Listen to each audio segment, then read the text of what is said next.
Hello बच्चों, मैं हूँ आपकी हिंदी टीचर अंजू मैडम और मेरे क्लास में आप सभी बच्चों का हार्दिक स्वागत है। बच्चों, हम लोग कवि बिहारी लाल के दोहे को पढ़ रहे हैं। कवि बिहारी के बारे में मैंने आप लोगों को पहले ही बताया है कि वे हिंदी साहित्य के रीतिकाल के एक प्रमुख कवि हैं और उनका प्रमुख ग्रंथ है सतसई। यह तो आपको याद हो ही गया होगा।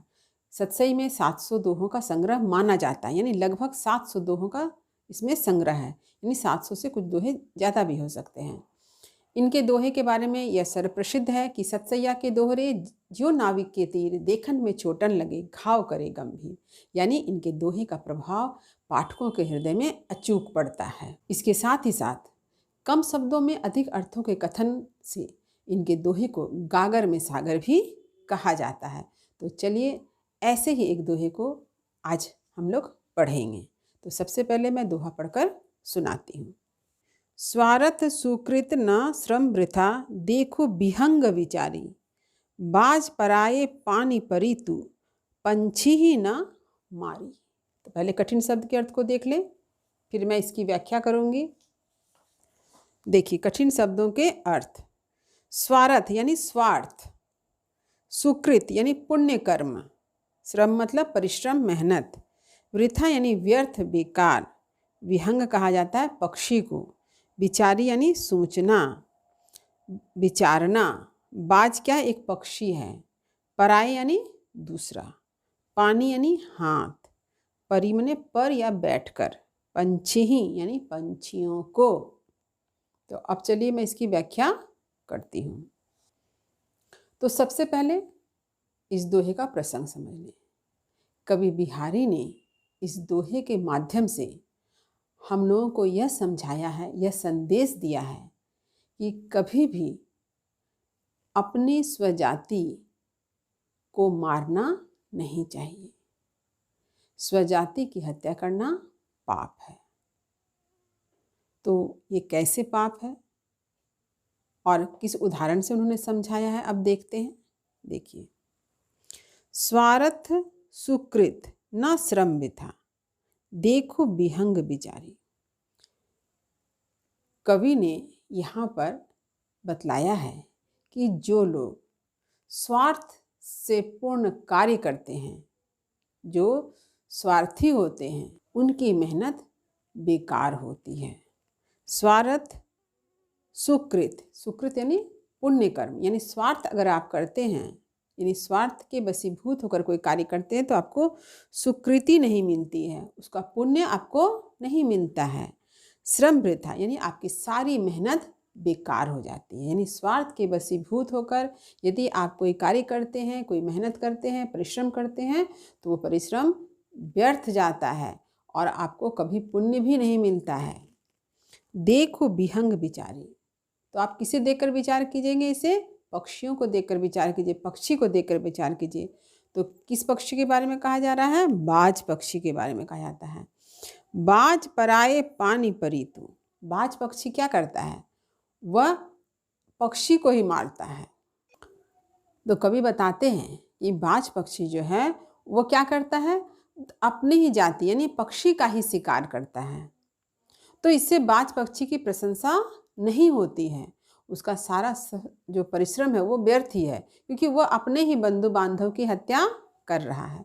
तो यहाँ पर कवि ने यह बतलाना चाहा है कि राजा जयसिंह जो थे, कहीं पर जयसा नाम भी है, उन्होंने क्या किया था? मुगल बादशाहों के आदेश पर, उनके परामर्श पर हिंदू राजाओं को ही मारना शुरू किया था, हिंदू राजाओं के खिलाफ युद्ध करना शुरू किया था। कवि बिहारी ने राजा जयसिंह को यह संदेश दिया है, यह समझाया है कि आप दूसरे के बहकावे में आकर अपने स्वजाति की हत्या ना करें, अपने बंधु बांधवों की हत्या ना करें, क्योंकि अगर आप ऐसा करते हैं तो आपका श्रम जो है व्यर्थ होता है और आपको पुण्य भी नहीं मिलेगा। तो यहाँ पर कवि बिहारी ने इसी बात को यहाँ पर बाज पक्षी के माध्यम से समझाया है। यहाँ पर भी अन्योक्ति अलंकार है।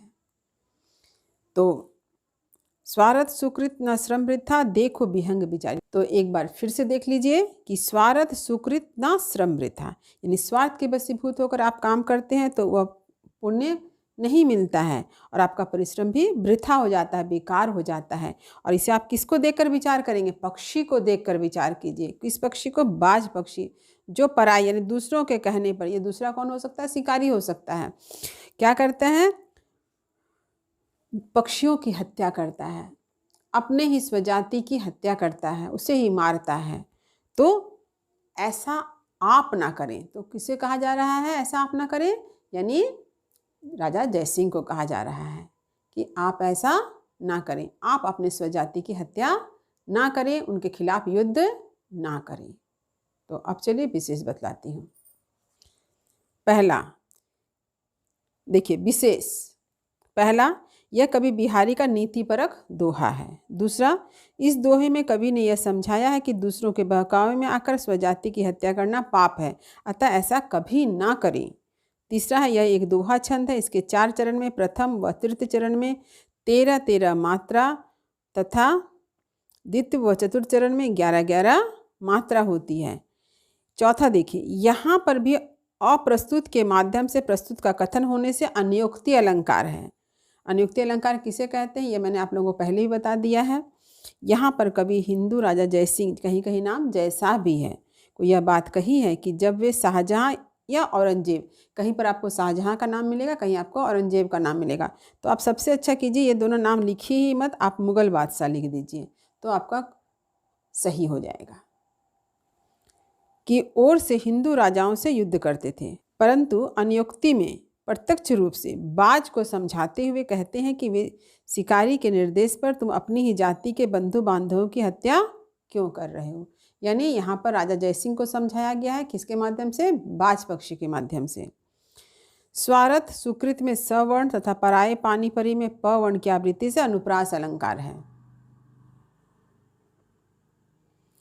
अंतिम देखिए, भाषा माधुर्य गुण संपन्न ब्रजभाषा है तथा अर्थ वैभव से संपन्न होने के कारण गागर में सागर तथा देखन में छोटन लगे घाव करे गंभीर की उक्ति को चरितार्थ करते हैं। तो यह है विशेष। मैं आपसे ही उम्मीद करूंगी परीक्षा में जब भी व्याख्या आए तो आप विशेष को लिखना ना भूलें। वीडियो को लाइक करें, सभी पढ़ने वाले विद्यार्थियों में इसे शेयर भी जरूर करें। यदि कहीं कुछ समझने में दिक्कत हो तो आप मुझसे बेहिचक प्रश्न कर सकते हैं, आप कमेंट कर सकते हैं और मैं यथासंभव आपके हर कमेंट का, हर प्रश्न का जवाब देने की कोशिश करूंगी। और आप लोगों ने देखा भी है कि मैं आपके हर प्रश्न का जवाब यथासंभव देती भी हूँ। तो बच्चे मेरे चैनल पर नए हैं, वे चैनल को सब्सक्राइब करना ना भूलें ताकि हर नए वीडियो का नोटिफिकेशन उन्हें समय समय पर मिल सके। तब तक पढ़ते रहिए, जीवन में आगे बढ़ते रहिए। मेरी शुभकामनाएं आप सभी बच्चों के साथ है। धन्यवाद।